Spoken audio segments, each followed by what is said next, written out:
जवाब दुरुस्त है। सारे सब कहेंगे सुभान अल्लाह।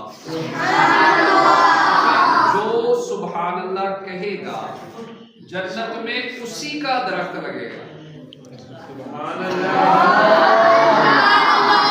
मैं कहता हूँ सुभान अल्लाह, सुभान अल्लाह, सुभान अल्लाह। जी आखिरी सवाल, सॉरी चौथा सवाल। अच्छा, ईशा की रखते कितनी? हाथ खड़ा बस। डॉक्टर साहब आप खड़े हो जवाब। सुभान अल्लाह।